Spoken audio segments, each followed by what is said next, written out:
साल 2017 में आई anime series Godzilla Planet of the Monster series के बाद साल 2018 में Godzilla City on the Edge of Battle आती है, जिसमें से प्लैनेट ऑफ द मॉन्स्टर की एक्सप्लेनेशन वीडियो हम पहले ही ला चुके हैं, जिसमें हमने जाना कि हार्वो और उसकी टीम मिलकर गॉडजिला को हराना चाह रहे थे।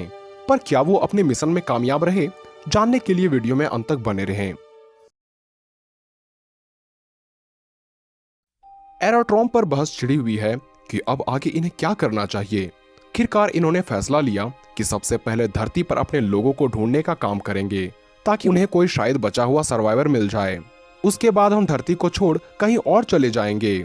वहीं धरती पर हार्वो सकाकी को होश आता है और वो खुद को सुरक्षित कहीं लेटा हुआ पाता है। पर वो अपनी चीजों को जब उठाकर वहां से जाना चाहता है, तभी वो देखता है कि उस रूम में एक लड़की आ रही थी। लेकिन हार्वो को जगा हुआ देख वो डरकर वहां से भाग जाती है। पर हार्वो उस लड़की का पीछा करता है और कुछ ही देर में वे एक दूसरे के आमने सामने होते हैं। हार्वो उससे बात करने की कोशिश करता है, लेकिन ये लड़की उसकी भाषा समझ नहीं पा रही थी और वो वहां से भागने लगती है। हार्वो उसका पुनः पीछा करता है। दूसरे ही दृश्य में इस ग्रुप पर हमला होता है और इनका कांटेक्ट हार्वो से जुड़ जाता है, जिस वजह से हार्वो अपने ग्रुप की लोकेशन जान लेता है। ये वही ग्रुप थे जिन्होंने गॉडजिला के हमलों से किसी तरह अपनी जान बचा पाए थे। अब ये ग्रुप एक गुफा में प्रवेश करते हैं, जहां उस ट्राइबल लड़की और उसका पूरा दल रहता है। पर उस केव में उन्हें अपने बाकी साथी भी मिल जाते हैं। यहाँ की डिस्कशन में हार्वो मेटाफिज के बारे में पूछता है, लेकिन उसका कोई पता नहीं बता पाता और ये लोग आपस में चर्चा करने लग जाते हैं कि यहाँ की ट्राइब्स हमें पकड़कर क्यों रखे हैं। इसके पीछे इनकी कोई ना कोई मंशा जरूर होगी।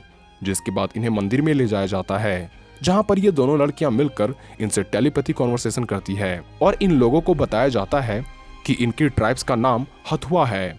और ये इनसे पूछती है कि तुम सब यहाँ हमारे घर को नष्ट करने क्यों आए हो। जिस पर हार्वो की प्रतिक्रिया होती है कि वो यहाँ गॉडजिला को मारने आए हैं। पर ये ट्राइब्स कहती है इन दैत्यों को हराया नहीं जा सकता, क्योंकि इन्होंने तो हमारे भगवानों का भी अंत कर दिया है। हार्वो आक्रोश में आकर तुरंत कहता है यह सच नहीं, गॉडजिला को हराया जा सकता है, और वो अपना हथियार उनसे मांगता है। हथुआ ट्राइब्स उन्हें हथियार देने के लिए राजी हो जाती है। तभी मार्को हार्वो से पूछता है कि क्या हम फिर से गॉडजिला से लड़ने वाले हैं। हार्वो कहता है हाँ, जिस पर मार्को गुस्से में आकर कहता है तुम्हारी वजह से कई साथियों की जान जा चुकी है। पर बेलू इस पर कहता है कि यह हार्वो की ही योजना थी, जिसके तहत हम एक गॉडजिला को सफलतापूर्वक मार पाए हैं। हम इस रणनीति के तहत बड़े गॉडजिला का भी खात्मा करेंगे। और सभी हथुआ विलेज से बाहर निकल आते हैं। बाहर निकलते ही ये जुड़वा बहनें अपना परिचय देती है और कहती है हम मियाना और मायना हैं। हार्वो मियाना को तुरंत पहचान लेता है, क्योंकि उसी ने हार्वो की जान बचाई थी। यूको तानी को यहाँ इन जुड़वा बहनों से जलन हो रही थी, इसलिए वो लैंडिंग शिप का सिग्नल ढूंढने लगती है। पर इसी क्रम में वो ऐसे जगह पहुंच जाती है जहां नीचे से जिंदा लतों की समान टेंटिकल्स निकलकर यूको को जकड़ना शुरू कर देती है और उसे जमीन में ट्रैप करने लगती है, जिस पर यूको मदद के लिए गुहार लगाती है। आवाज सुनकर पूरा दल मदद के लिए दौड़ पड़ता है। मियाना और मायना अपने तीरों की वर्षा करके उन लताओं को नष्ट करने लगती है। तीरों की क्षमता देखकर बेलू इन तीरों को छूना चाहता है, पर मायना तीर पीछे खींचते हुए उसे चेतावनी देती है कि ये जहर है। अचानक से यहाँ पर मल्टी पोर्टल बैटरी से फायर होता है और वहाँ मेटाफिज प्रकट हो जाता है और आते ही ये सभी क्रिएचर को मारकर वहां से भगा देता है।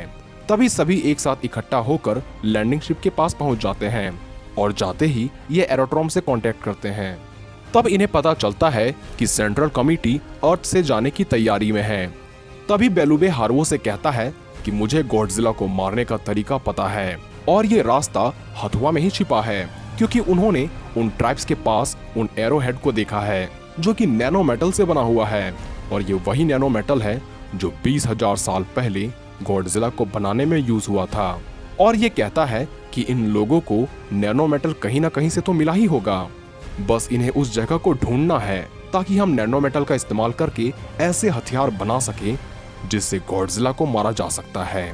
और हार्वो भी इस बात से एग्री करता है और सभी दल को बताता है कि वो अपना मिशन कंटिन्यू रखेंगे तथा किसी तरह से धरती को गॉडजिला से आजाद करवाएंगे। और बाद में वो ऐड करता है कि किसी को भी यहाँ जबरन रुकने की आवश्यकता नहीं है, जो भी वापस शिप पर जाना चाहता है जा सकते हैं। पर बिलो सालूडो, यूको, एडम तथा कई सोल्जर धरती पर ही रुककर गॉडजिला का सामना करने का फैसला लेते हैं और कुछ लोग लैंडिंग शिप से वापस एरोड्रोम पर चले जाते हैं।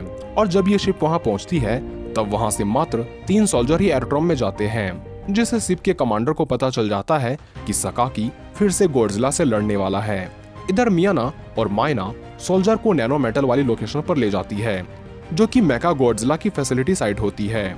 मार्टिन हार्वो से कहता है कि जब उसने हथुआ विलेज के लोगों के त्वचा पर लगे पाउडर की रिसर्च की तब उसने पाया कि यह विशेष प्रकार की मटेरियल से बनी हुई है। साथ ही हथुआ के लोगों के अंदर मॉन्स्टर फैक्टर सर्वाइवल तथा न्यू एनवायरनमेंट को एडेप्ट करने की क्षमता है और वो मानता है कि प्लेनेट ने गॉडजिला को लॉर्ड ऑफ द क्रिएशन मानकर गॉडजिला के आसपास के लाइफ फॉर्म को बनाना शुरू कर दिया है, क्योंकि इंसानों ने जब एनवायरनमेंट को पॉल्यूशन तथा न्यूक्लियर टेस्ट से डैमेज करना शुरू किया तब मॉन्स्टर्स की उत्पत्ति हुई और उन्होंने इंसानों की इन फैसिलिटी को नष्ट करके तथा लोगों को यहाँ से भगाकर धरती के एक प्रकार से इंसानों से रक्षा करी है।